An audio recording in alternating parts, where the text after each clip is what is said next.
आजकल सांसद भवन में देश का बात नहीं चल रहा है, लेकिन निष्कांत दुबे जी का बात सुनिए ना, हंसी आएगा ना। अरे यार, इस प्रकार से कांग्रेस को धो रहे हैं, थोड़ा देखिए पहले। हाल में 121 बार राष्ट्रपति महोदय का जिक्र है। आपको आश्चर्य होगा कि एक संशोधन के माध्यम से राष्ट्रपति के सारे अधिकार को कांग्रेस ने खत्म कर दिया। राष्ट्रपति रबर स्टैंप हो गया। राष्ट्रपति जो कैबिनेट कहा कर देगी उस पर मोहर मारना उसका अंतिम लक्ष्य हो गया। राष्ट्रपति का इंस्टीट्यूशन खत्म हो गया। इंदिरा गांधी ने इसी वोट चोरी करके जब रायबरेली का चुनाव जीता और जब फैसला हुआ कोर्ट का, तो ऐसा सिचुएशन इस व्यक्ति ने पैदा किया, इस पार्टी ने पैदा किया कि आपको आश्चर्य होगा कि 3 जज को बाईपास करके एक ऐसे चीफ जस्टिस को बना दिया जो 8.5 साल तक इसका मुख्य न्यायाधीश रहा। प्रेस की पूरी स्वतंत्रता खत्म हो गई। इंडियन एक्सप्रेस के एडिटर रामनाथ गोयनका से लेकर सारे लोग जो कुछ कहते थे, और ये केवल संविधान संशोधन में हुआ। आज वो इंस्टीट्यूशन की बात करते थे, यूपीएससी जैसी संस्था, और ये पूरे सदन को जानने वाली बात है। यूपीएससी जैसी संस्था जो आईएएस और आईपीएस और ऑल इंडिया सर्विसेज को पैदा करती है। कांग्रेस का एक कार्यकर्ता बटुक सिंह 10 साल तक यूपीएससी का चेयरमैन रहा। ये यूपीएससी की हालत कर दी इन्होंने। ये चुनाव आयोग की बात करते हैं। इस देश का पहला चुनाव कमिश्नर सुकुमार सेन, जब वो रिटायर होते हैं तो उसको सूडान का ये राज्यपाल बना देते हैं। वीएस रमा देवी जब रिटायर होती है उसको हिमाचल का गवर्नर बना देते हैं। टीएन शेषन जब रिटायर होते हैं तो उसको अहमदाबाद में भारतीय जनता पार्टी के खिलाफ कैंडिडेट बना देते हैं। और एमएस गिल जब रिटायर होते हैं तो इस केंद्र के मंत्री 10 साल तक किसी सदन में रहते हैं। किस चुनाव आयोग की बात करते हो? किस ईमानदारी की बात करते हो? किस पारदर्शिता की बात करते हो? कौन सी कांग्रेस की बात करते हो? सीबीआई की बात कर रहे थे। अश्वनी कुमार जो सोनिया गांधी जी और राहुल गांधी का सिक्योरिटी अफसर था, वो सीबीआई का डायरेक्टर बनाया जाता है। रंजीत सिन्हा जो कांग्रेस के अहमद पटेल के यहां रोज बैठता था और जिसकी डायरी पकड़ाई कि उसने कांग्रेस के कितने नेता कब कहां गए, उसको सीबीआई का डायरेक्टर बना देता। कौन सी बात कर रहे हो यार? सीबीआई का यही हाल, आईबी का यही हाल। एमके नारायण को जो है धोते रहे, कभी गवर्नर बना दिए, केवल कभी नेशनल सिक्योरिटी एडवाइजर बना दिया।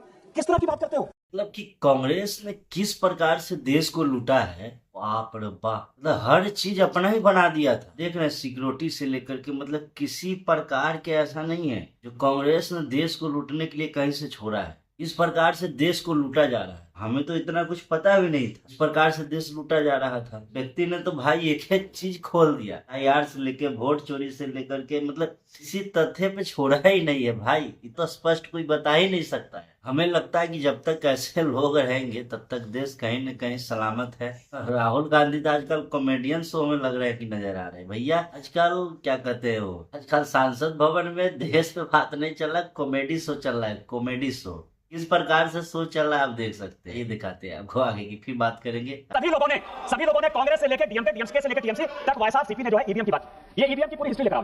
पूरी हिस्ट्री है। हिस्ट्री किसने? ये ईवीएम कौन लेकर आए? ये ईवीएम कांग्रेस लेकर आई सर। पहली बार ईवीएम, आपकी जानकारी के लिए, 1987 में पायलट प्रोजेक्ट के नाते राजीव गांधी जी लेकर आए। ये ईवीएम की पूरी हिस्ट्री है। और 91 में जब नरसिम्हा राव की सरकार आई तो उन्होंने तय किया कि ईवीएम आएगा। और ईवीएम आएगा ऐसे नहीं आएगा सर। ये सारी रिपोर्ट है सर। ये रिपोर्ट है 1961 के सेलेक्ट कमेटी और ये रिपोर्ट है 1971 की सेलेक्ट कमेटी। ये पूरे पार्लियामेंट को जाने वाली बात है। दोनों रिपोर्ट के अध्यक्ष जगन्नाथ राव कांग्रेसी थे। और जो 1971 की रिपोर्ट बनी उसमें एचआर गोखले जो कांग्रेस के लॉ मिनिस्टर, और दोनों रिपोर्ट में क्या कहा? दोनों रिपोर्ट में यह कहा कि एसआईआर की आवश्यकता है, स्पेशल इंटेंसिव रिवीजन होना इलेक्टोरल फॉर्म्स का सबसे बड़ा अक्षय है। 1961 में भी यही कहा, 1971 में भी यही कहा। और दूसरी बात कही 1961 में कि चुनाव इलेक्ट्रॉनिक वोटिंग मशीन से होनी चाहिए, क्योंकि राजस्थान के तत्कालीन, जिस राज्य से आप आते हैं सर, राजस्थान के तत्कालीन मुख्यमंत्री मोहनलाल सुखाड़िया का भी चुनाव अवैध इसी आधार पर हुआ था कि पूरे के पूरे बूथ लूट लिए गए। इतना ही नहीं हुआ था सर, इतना ही नहीं किया इन लोगों ने। यदि चौटाला की बात करें तो पूरा का पूरा मेहम का चुनाव कॉन्टेमांड हो गया था। पटना का चुनाव पूरा आरजेडी ने लूट लिया था। इंदु कुमार गुजराल प्रधानमंत्री के तौर पर चुनाव लड़ने के लिए गए थे, पूरा का पूरा उन्होंने लूट लिया था। और इस कारण से कहा गया कि ईवीएम की आवश्यकता है, नहीं ईवीएम होगा तो ये चुनाव पूरे रिगिंग होगा। दूसरा, अटल बिहारी वाजपेयी जी इस कमेटी के मेंबर थे और एडवानी मेंबर थे। उन्होंने कहा कि बूथ वाइज काउंटिंग करो, क्योंकि आप लोग जब चुनाव के रोल को घुमाते हो तो उसमें बूथ से पता नहीं चलता है।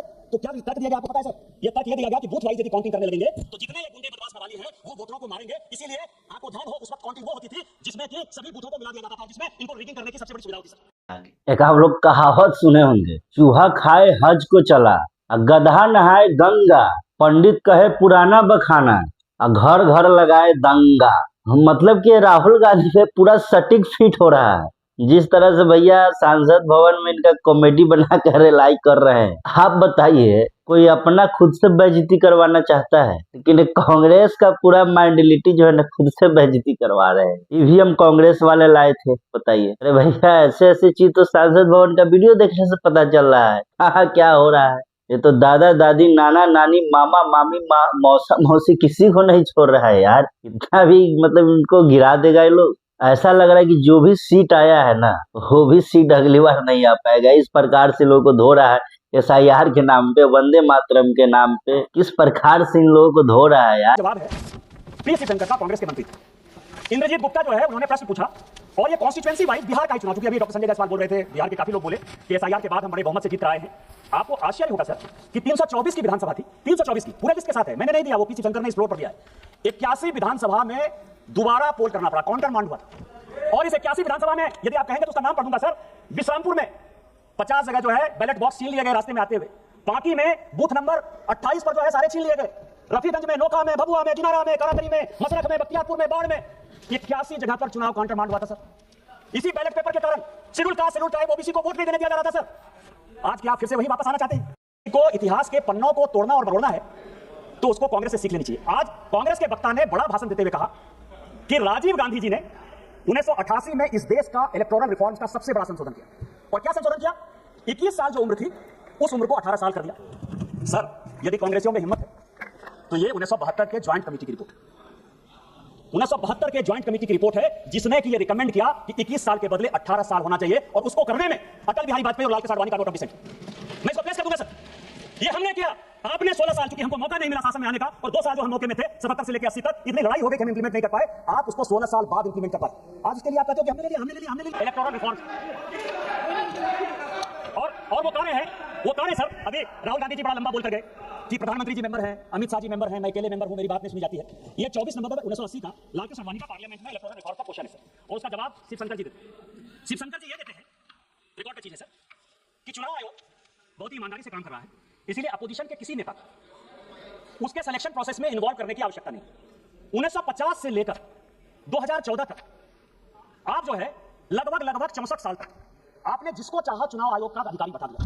मदर टेरेसा पर जिस आदमी ने किताब लिखा, जो ज्वाइंट सेक्रेटरी के लिए एमपैनल नहीं हुआ, एडिशनल सेक्रेटरी के लिए एमपैनल नहीं हुआ, सेक्रेटरी के लिए एमपैनल नहीं हुआ, वो नवीन चावला चीफ इलेक्शन कमिश्नर हो गया। केवल मदर टेरेसा का जो है केवल क्रिश्चियनिटी को जब बढ़ा रहा था, केवल उसके आधार पर आपने चुनाव आयोग बना दिया। एमएस गिल जिसने कि राहुल, जब Sonia Gandhi ji office of profit के चक्कर में फंस गई और लगा कि दीवार हो जाएंगी, 6 साल के लिए चुनाव लड़ने के लिए काबिल नहीं रहेंगी, उस एमएस गिल को आपने जब बचाया, उसने उसके रिटायर होते ही 10 साल तक उसको ढोते रहे, आप केंद्र में मंत्री बनाए रखे। आज आप जो है 100 चूहे खा के बिल्ली चले हज को। हमने तो कम से कम एक कमेटी बना दी कि कम से कम आपको चुनाव आयोग के घोषणा के पहले, यदि आपको लगता है कि बात नहीं सुनी जाती है, तो चुनाव आयोग के घोषणा के पहले आपको लिस्ट भेज देते हैं, आप उस कमेटी के सदस्य होते हो, कम से कम नोट ऑफ डिसेंट आप लिख देते हो। हम लोगों के नेता कुछ सर, चाहे वो अटल जी हो, चाहे अडवाणी जी हो, चाहे मोदी जी हो, चाहे अमित शाह जी हो, चाहे सुषमा जी हो, जब वो लीडर ऑफ द पार्टी थी, मुख्यमंत्री थी, तो उसको तो अखबार से ही पता चलता था ना सर।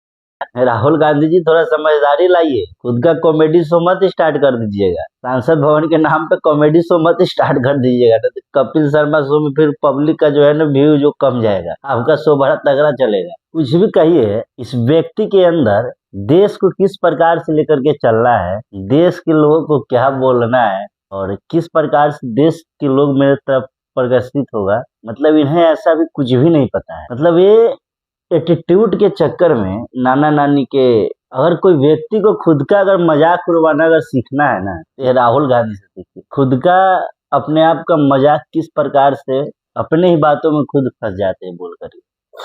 और एक तो इनके जो चमचे हैं और इनके जो साथ देने वाले जो एमएलए सांसद है, अरे भैया वो भी इसी प्रकार का मानसिकता के है। अब इनके साथ उसको भी धोआना पड़ता है, वो लोग को भी धो देते हैं ये लोग इस प्रकार से। मतलब ये लोग का मानसिकता इतना कमजोर हो गया है कि भाई हर बात पे सांसद भवन में लोग को धो दे रहा है, जबकि ये लोग को शर्म आना चाहिए।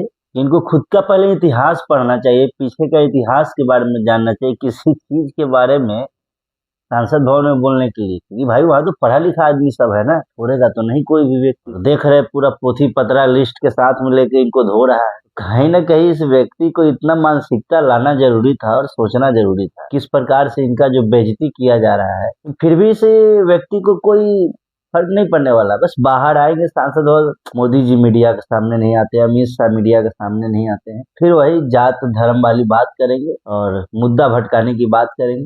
और कहीं ना कहीं इनका मुद्दा भटकाने की वजह से सब रिलाई हो रहा है। तो किस प्रकार का मानसिकता है यार, अभी से भी बदल लो, इतना रिलाई हो जा रहा है, तुम्हारे ही बात पे तुम ही को लोग रेल दे रहा है। बाकी आप लोग कमेंट में राय जरूर दे सकते हैं, और वीडियो अच्छा लगे तो ज्यादा से ज्यादा शेयर कीजिएगा। जय हिंद।